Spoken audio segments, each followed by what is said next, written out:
Ya, baik Bapak Ibu Saudara-saudara, kita akan merenungkan firman Tuhan.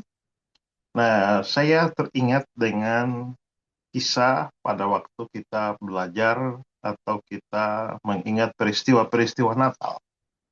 Di dalam peristiwa-peristiwa Natal itu ada banyak sekali tokoh yang muncul di sana. Ada Maria, ada orang Majus, ada Herodes, ada uh, Simeon, Hana, dan sebagainya. Tetapi sebenarnya ada satu orang yang muncul di sana, tapi tidak pernah Alkitab mencatat dia ngomong apa-apa pun.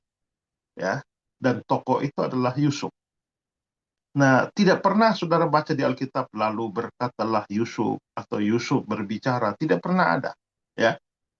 Nah, tentu saja dia pasti berbicara, tetapi Alkitab tidak pernah catat satu kata pun keluar dari mulutnya.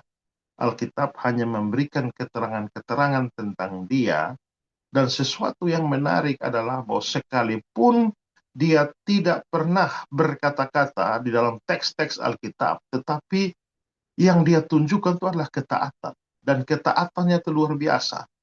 Saudara lihat, dia katakan oleh Alkitab bahwa dia bertunangan dengan Maria, tapi karena dia tahu Maria itu hamil di luar hubungan dengan dia, maka akhirnya dia mau menceraikan Maria. Tapi ternyata malaikat datang dan dia disuruh untuk mengambil Maria sebagai istrinya. Ya, di Matius 1 ayat 20 dan 24 itu dikatakan bahwa jangan engkau takut mengambil Maria sebagai istrimu, sebab anak dalam kandungannya adalah dari Roh Kudus. Dan disitulah kita melihat ketaatan Yusuf ketika dikatakan dalam 24, Yusuf berbuat seperti yang diperintahkan malaikat Tuhan kepadanya. Setelah itu kita bisa melihat lagi bahwa setelah dia taat, tahu-tahu malaikat datang lagi dan beritahu dia bahwa anak yang akan dilahirkan oleh Maria itu harus kamu berikan nama Yesus. Di Matius 1 ayat 21, dia akan melahirkan anak laki-laki dan engkau akan menamakan dia Yesus. Dan lagi-lagi Yusuf menunjukkan ketaatan. Di ayat yang ke-25 dia bilang, dan Yusuf menamakan dia Yesus. Lalu kita juga bisa melihat bahwa ternyata karena Herodes mau membunuh Yesus, maka Yusuf didatangi lagi dalam mimpi oleh malaikat supaya kamu harus pergi ke Mesir.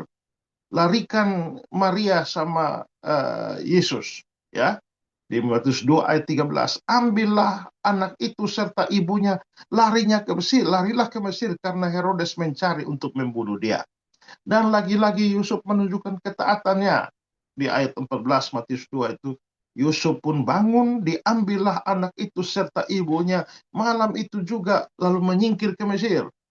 Nah, sampai di sana malaikat datang lagi suruh dia tinggal di Mesir sampai datang pemberitahuan selanjutnya, ya. Tinggallah di sana sampai aku berfirman padamu, Matius 2 ayat yang ke-13. Dan saudara-saudara, Yusuf taat juga. Di ayat 15 dia bilang, dan dia tinggal di sana hingga Herodes mati. Nah, saudara bisa lihat nanti belakangan kita lihat lagi, ternyata setelah Herodes mati, datang lagi perintah Tuhan. Perintah Tuhan kali ini suruh kembali ke tanah Israel. Matius 2 ayat 19. Ya, ayat 20. Bangunlah, ambillah anak itu serta ibunya dan berangkatlah ke tanah Israel. Dan lagi-lagi saudara-saudara, Yusuf itu taat. Ayat 21. Lalu Yusuf pun bangun, diambillah anak itu serta ibunya pergi ke tanah Israel. Dari sini kita bisa lihat, saudara, menarik sekali bahwa Yusuf ini tidak pernah bilang dia mengucapkan atau mengeluarkan kata-kata dari mulutnya. Tidak pernah dicatat seperti itu. Tapi yang menariknya adalah dia taat, taat, taat, taat.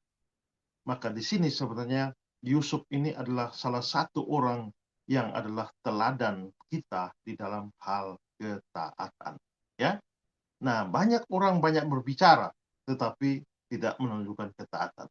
Tapi Yusuf ini tidak bicara, tapi ketaatannya itu begitu luar biasa. Ya, nah saya ingin memberikan beberapa catatan tentang ketaatan dari Yusuf ini.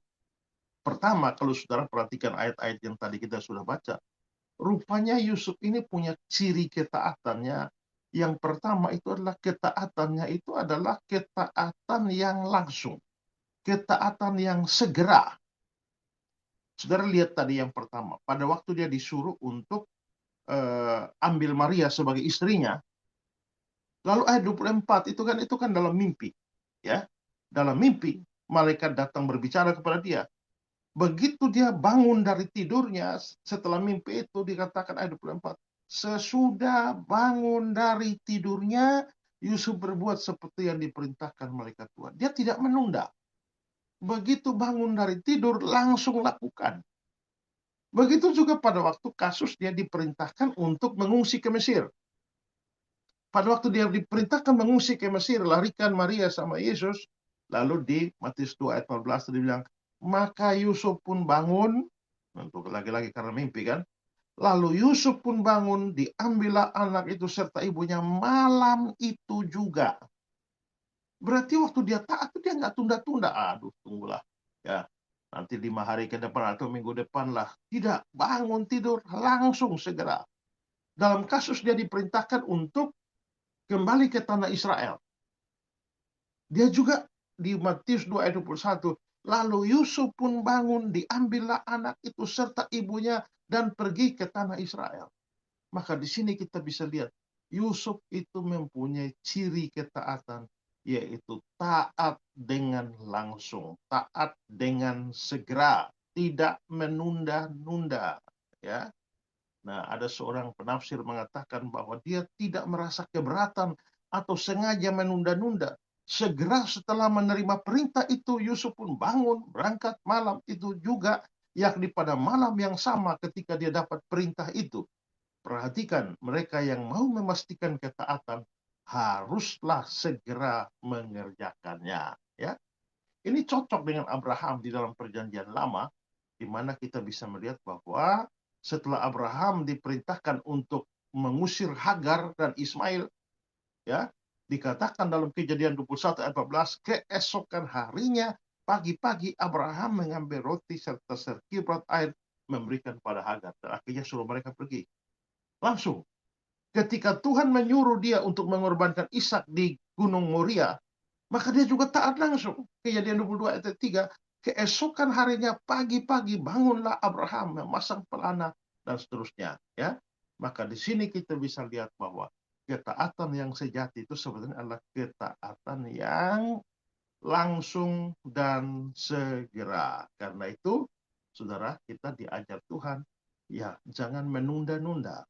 Ya, saudara, kalau saudara misalnya punya pembantu di rumah, ya saudara bangun pagi, lalu katakanlah pembantunya namanya Mina. Lalu saudara bilang, Mina, tolong bawakan Bapak kopi. Kalau Mina bawa kopi, itu namanya Mina taat. Tapi bayangkan kalau saudara bangunnya jam 6 pagi, minta Mina bawa kopi, tahu-tahu kopi memang datang, tapi kopi datang jam 5 sore. Tetap kan dia berikan kopi, hanya terjadi penundaan sekian jam ke depan. Itu akan saudara anggap sebagai ketidaktaatan.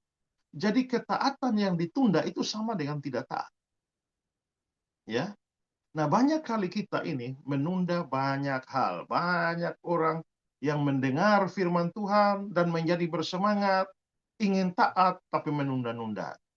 Ada yang menunda untuk menerima Yesus sebagai Tuhan dan Juru Selamat. Ada yang menunda untuk bertobat dari dosa-dosa. Ada yang menunda untuk melayani Tuhan. Ada yang menunda untuk melepaskan atau untuk melakukan suatu kegiatan atau tindakan yang Tuhan perintahkan. Nah, saudara, disinilah kita bisa lihat bahwa kita ini dibatasi oleh waktu. Ya, tiap saat bisa mati, tiap saat bisa kehilangan kesempatan. Karena itu, apabila ada kesempatan untuk melakukan firman Tuhan, jangan pernah menunda. Ya, ada orang yang saya pernah baca satu ilustrasi, ada anak kecil yang satu hari didatangi oleh Tuhan. Tuhan bilang, nak, maukah engkau melayani aku? Dia bilang, Tuhan, mau Tuhan, tapi jangan sekarang. Aku masih kecil, nanti saja waktu aku sudah remaja atau pemuda. Waktu remaja dan pemuda, Tuhan datang, nak, apakah engkau mau melayani aku? Dia bilang, Tuhan, ini kan masih masa muda, ini masih SMA, ini ya masih, ini nanti sajalah kalau sudah kuliah. Waktu dia kuliah, Tuhan datang lagi, nak, maukah engkau melayani aku? Lalu dia bilang, Tuhan, ini tugas kuliah banyak, nanti saja setelah wisuda. Begitu wisuda, Tuhan datang lagi, maukah engkau melayani aku? Dia bilang, aduh ini masih belum kerja nih, nanti kalau udah dapat kerja lah aku melayani Tuhan. Sudah dapat kerja lagi, Tuhan datang lagi, dia bilang, aduh Tuhan, nanti sudah nikah lah, ini masih belum nikah nih. Sudah nikah, Tuhan datang lagi, dia bilang, aduh ini belum punya anak nih Tuhan. Nah, sudah punya anak, Tuhan datang lagi, dia bilang, waduh ini masih repot urus anak ini. Ya anak-anak baru sekolah, nanti aja kalau saya pensiun. Nah, sampai akhirnya dia pensiun, sudah tua, sudah sakit-sakitan, Tuhan datang, maukah engkau melayani aku? Dan dia jawab, Tuhan, apa yang kau harapkan dari orang tua yang sudah kena gula darah, sudah kena darah tinggi, sudah kena kolesterol, sudah tidak bisa berjalan, dan akhirnya dia kehilangan kesempatan melayani Tuhan bertahun-tahun karena menunda, menunda, menunda, menunda. Dari Yusuf kita belajar ya, ketaatan baru disebut ketaatan kalau dilaksanakan segera. Mungkinkah ada dosa yang saudara pegang dan saudara sudah dengar firman Tuhan itu? Tapi saudara tahu, saudara harus melepaskan dosa itu. Tapi sekarang saudara belum mau, nanti saja. Nah, itu adalah penundaan. Disinilah kita belajar bahwa firman Tuhan mau kita taat secara segera. Nah, itu catatan saya pertama tentang Yusuf. Catatan yang kedua itu adalah bahwa ternyata dalam ketaatan Yusuf itu taat secara tekun, taat secara terus-menerus.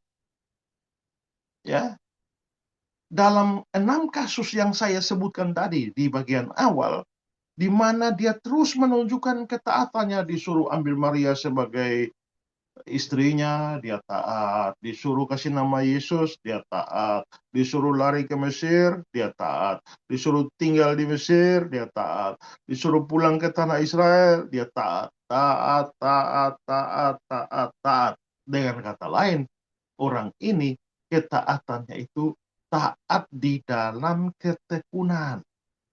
Nah, ingatlah bahwa tanpa ketekunan, ketaatan menjadi sia-sia. Nah, itu sama seperti misalnya orang mau diet, maka dia tahan tidak makan hari Senin, hari Selasa. Tapi hari Rabu, nah batal sudah dietnya. Lalu hari Rabu makan seenak-enaknya, lalu Jumat lagi diet lagi, besoknya lagi bebas lagi. Ya artinya tidak akan menghasilkan apa-apa. Kenapa? Karena dia tidak konsisten. Ya. Nah, Yusuf itu taatnya konsisten. Bukan hari ini taat, besok tidak taat. Hari ini taat, besok tidak taat. Kasus ini taat, kasus ini tidak taat. Kasus ini taat, kasus ini tidak taat. Tidak. Dia taat, berjuang untuk taat. Every day. Ya. Nah, disitulah ketaatan butuh ketekunan. Ya. Kita juga lihat bahwa Tuhan Yesus itu taat dengan tekun. Di Ibrani 12 tuh ya. Marilah kita melakukan dengan mata yang tertuju kepada Yesus. Ayat 2. Yang dengan mengabaikan kehinaan tekun memikul salib ganti kita. Jadi Tuhan Yesus saja tekun memikul salib. Ayat 3. Ingatlah selalu akan Dia yang tekun menanggung bantahan. Tuhan Yesus itu tekun pikul salib, tekun menanggung bantahan demi kita. Dan ketekunan Yesus itulah yang menjadi dasar dari ketekunan kita. Makanya di Ibrani 12 itu bilang, karena kita mempunyai banyak saksi, bagaikan awan yang mengelilingi kita, marilah kita menanggalkan semua beban dan dosa yang begitu beritangi kita, dan berlomba dengan tekun dalam perlombaan yang diwajibkan bagi kita. Lagi-lagi bicara ketekunan. Ya, di perjanjian lama juga kita temukan Yusuf, ya, tokoh Yusuf, anaknya Yakub itu juga tekunnya, taatnya tuh tekun. Kita bisa melihat cerita di mana dia digoda oleh istri Potifar kan. Nah, tapi Kejadian 39 ayat 10 bilang bahwa walaupun dari hari ke hari perempuan itu membujuk Yusuf untuk tidur dengannya, tapi Yusuf tidak mendengarkan bujukannya. Dari hari ke hari. Jadi rupanya istri Potifar ini dalam menggoda Yusuf itu dia tekun. Karena dia membujuk hari demi hari, hari demi hari. Tapi yang luar biasanya adalah bahwa Yusuf juga taatnya menolak godaan itu juga tekun dari hari ke hari. Bayangkan kalau digoda istri Potifar, hari Senin Yusuf tolak, hari Selasa Yusuf tolak, hari Rabu Yusuf tolak, sampai terus sampai Jumat, hari Sabtu Yusuf terima tawarannya, maka ketaatannya menjadi sia-sia. Nah, begitulah kita bisa lihat bahwa ketaatan itu baru menjadi berarti kalau itu dilakukan dalam ketekunan. Belajar firman Tuhan baik, tapi harus tekun. Ya, bertekunlah dalam membaca kitab suci. Kata 1 Timotius 4 ayat 13. Bersekutu atau beribadah dengan saudara-saudara seiman itu baik, tapi harus tekun. Seperti jemaat mula-mula, dengan tekun mereka sehati berkumpul tiap-tiap hari dalam bait suci. Ya, kita harus berdoa, tapi harus tekun. Bertekunlah dalam doa, Roma 12 ayat 12. Ya, kita harus berbuat baik, tapi berbuat baiklah dengan tekun. Ya, Roma 2 ayat 6-7. Tekun berbuat baik. Ya, kita harus melayani Tuhan. Ya, tapi melayani Tuhan harus dengan ketekunan. Makanya Wahyu 2 ayat 2 bilang, aku tahu segala pekerjaanmu, jeripayamu, ketekunanmu. Ya, begitu juga dalam hal menolak dosa. Tidak ada artinya kalau saudara berhenti merokok 3 hari, tapi selanjutnya terus merokok. Tidak ada artinya saudara berhenti mabuk, ya 1 minggu dan minggu berikut mabuk terus lagi. Tidak ada artinya saudara berhenti berjudi 4 hari, lalu hari kelima judi lagi, dan seterusnya. Nah, kalau begitu kita disarankan atau diperintahkan oleh Tuhan melalui teladan Yusuf bahwa taat itu harus dalam ketekunan. Nah, maka ini menarik, satu orang yang tidak pernah mengeluarkan satu kata pun di dalam Alkitab, tapi actionnya dalam ketaatan itu begitu konsisten. Kalau begitu hari ini kita dapat firman Tuhan dari Tuhan, kita mau hidup taat pada Tuhan, tapi ketaatan kita harus segera. Yang pertama, jangan tunda-tunda. Kalau saudara hari ini dengar firman Tuhan dan tahu bahwa ada sesuatu yang mau dilakukan, lakukan segera. Waktu dengar firman Tuhan saya tahu saya harus mengampuni orang, lakukan segera, jangan tunda-tunda. Ya. Dan yang kedua, harus taat dalam ketekunan. Ya, taat segera pertama, taat dalam ketekunan. Dengan begitu kita bisa menjadi orang yang meneladani Yusuf dalam kehidupan kita. Kiranya Tuhan memberkati kita dengan firman Tuhan pagi ini. Demikian. Iya, baik. Terima kasih Pak Esra Soru, luar biasa. Silakan Pak berdoa buat kami semua, Pak. Mari kita berdoa. Tuhan, terima kasih kami sudah mendapatkan firman pagi ini. Kami diajar untuk taat. Dan kami bersyukur bisa melihat keteladanan dari Yusuf yang taat dengan segera dan taat dengan tekun. Kami seringkali mau melakukan firman, tapi kami menunda-nunda. Kami sering menunda-nunda ketaatan dan kami lalu menyadari bahwa kami kehilangan kesempatan-kesempatan dalam hidup ini karena penundaan-penundaan. Tuhan tolong kami supaya kami menunjukkan ketaatan kami langsung. Begitu juga tolong kami supaya kami itu menunjukkan ketaatan dalam konsistensi kami. Kami berjuang untuk taat Tuhan setiap hari dan berjuang untuk terus-menerus taat kepada Tuhan. Kami memang manusia yang lemah, roh kami penurut, daging kami lemah. Itulah sebabnya kami membutuhkan Tuhan tiap hari. Setiap jam, ya Tuhan, Dikau kami perlukan. Kami datang pada Juru Selamat kami dalam doa dan harapan ini.